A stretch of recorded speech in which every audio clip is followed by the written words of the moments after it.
का महीना प्रारंभ हो चुका है, आज पूर्णिमा है। तो यही श्रवण कुमार एक बार अपनी माँ विद्यावती और उद्यालक मुनि को लेकर के कावड़ में बिठा करके इन्होंने कहा कि माँ और पिता को मैं पूरे देश का भ्रमण कराऊंगा। जब पूरे देश का भ्रमण कराने का संकल्प लिया तो घूमते घूमते घूमते घूमते मेरठ भूमि में आ गए। ये जो मेरठ की भूमि है, इसी मेरठ की मंदोदरी थी जो रावण की पत्नी थी। ये मेरठ ऐसी भूमि है कि यहाँ अच्छे अच्छे की बुद्धि खराब हो जाती है। यही श्रवण कुमार ने ना उस कावड़ को रखा और कहा पिता ने मुझे जल पिला दे। तो श्रवण कुमार ने जल तो पिलाया, लेकिन पहले ऐसी बुद्धि खराब हुई कि मैं जल नहीं पिलाऊंगा। बोले बेटा ये जगह कौन सी है ये बता तू मुझे। उन्होंने बताया कि ये मेरठ प्रांत है, ये मेरठ क्षेत्र है। बोले इस जगह को जितना जल्दी हो सके पार कर। जैसे ही उस सीमा को छोड़ा तो हस्तिनापुर आया। हस्तिनापुर आते ही तुरंत याद आया, बोले पिता और माँ के चरणों में लेट गए। पूरे भारत की यात्रा कराई, मैंने आपसे क्या कह दिया, मैंने आपसे क्या कह दिया। बोले बेटा जल पीने की इच्छा है। बोले ठीक है पिताजी। ये जल लेने के लिए गए। जब जल लेने के लिए गए तो ये राजा दशरथ शिकार खेलने के लिए निकले। सुबह से शाम तक कोई नहीं मिला। तब इन्होंने कलकल की आवाज आई जल भरने की। तब इन्होंने शब्द वेदी बाण चलाया और श्रवण कुमार की मृत्यु हो गई। देखिए श्रवण कुमार ने कहा, बोले मेरे माता पिता अंधे हैं राजा, ये जो तूने किया है ये अनुचित किया है, ये तूने सोच समझ कर नहीं किया। अगर कुछ ना कर सके तो तू मेरे माता पिता को जल जरूर पिला देना। ये जल लेकर पहुंचे। उद्यालक मुनि ने कहा, बोले कौन हो, बोलते क्यों नहीं हो।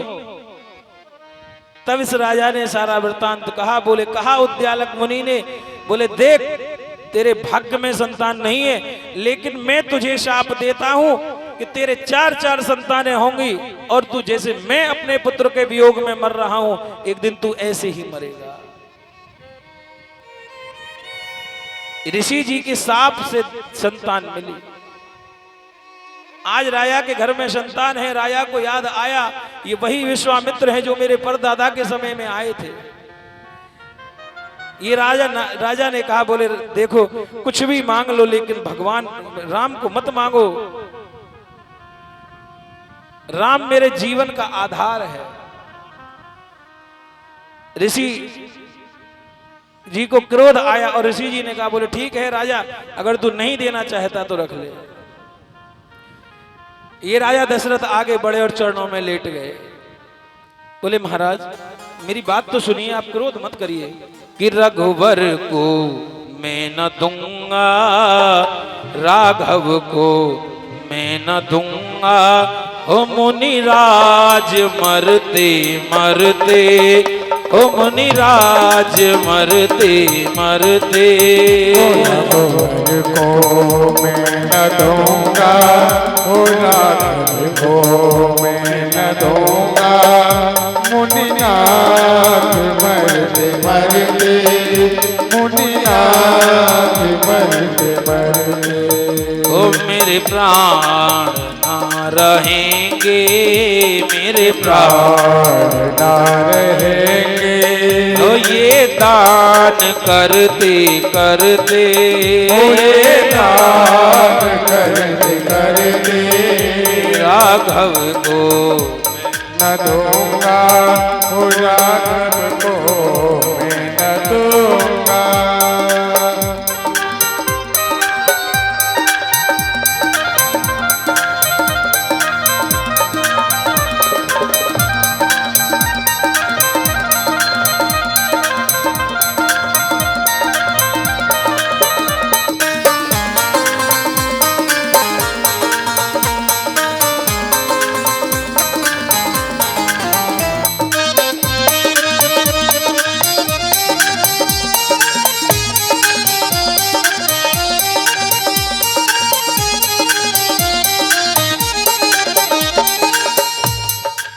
ओ जल के बिना कदाचित मछली शरीर धारे, जल के बिना कदाचित मछली शरीर धारे।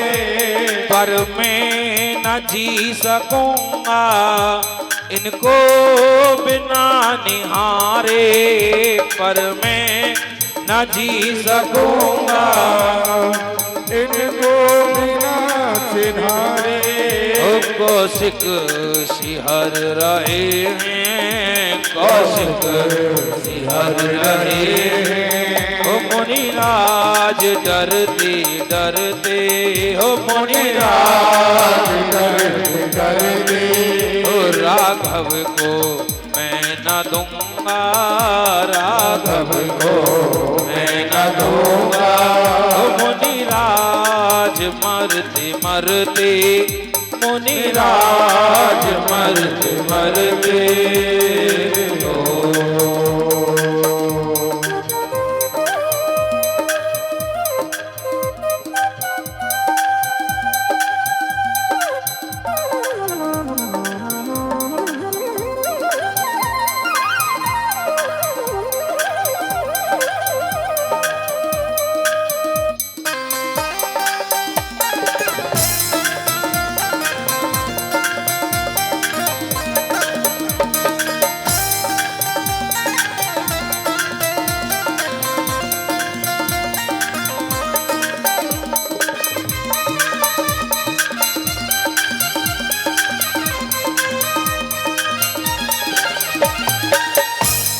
और कहने लगा राजा, सुनो मुनि जी, कर यतन चौथे पन में सुत चार में निपाए, कर यतन चौथे पन में सुत चार में निपाए।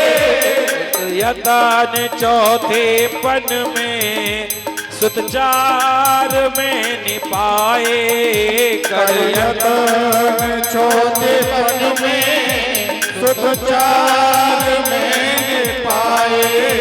पितुमात पुरजनों को रघुचंद ही दिलाए, पितुमात पुरजनों को रघुचंद ही दिलाए। लोचन चकोर तन में, लोचन चकोर तन में। ओ छवि पान करते करते, छवि पान करते करते। ओ राघव को मैं न दूंगा, राघव को मैं न दूंगा। ओ मुनिराज मरते मरते, मुनिराज मरते मरते।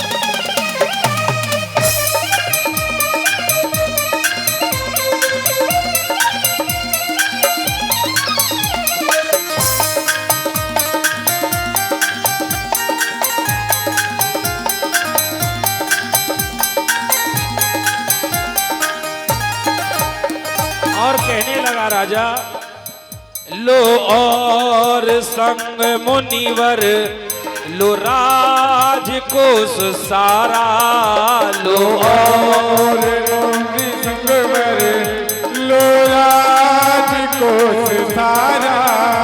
लो और संग मुनिवर, लो राज कोष सारा, लो संग और मुनिवर, लो राज कोष सारा। और रानी सुतों के संग में वन में करूं गुजारा, रानी सुतों के संग में वन में करूं गुजारा बोले गोद राम शिशु को ले राम शिशु को ओ सिर मोर धरते धरते ओ सिर मोर धरते राघव को मैं न दूंगा राघव को मैं न दूंगा ओ मुनिराज मरते मरते मुनिराज मरते मरते मुनिराज मरते मरते बोलिए राजा राम की भगवान राम और लक्ष्मण को दे दिया।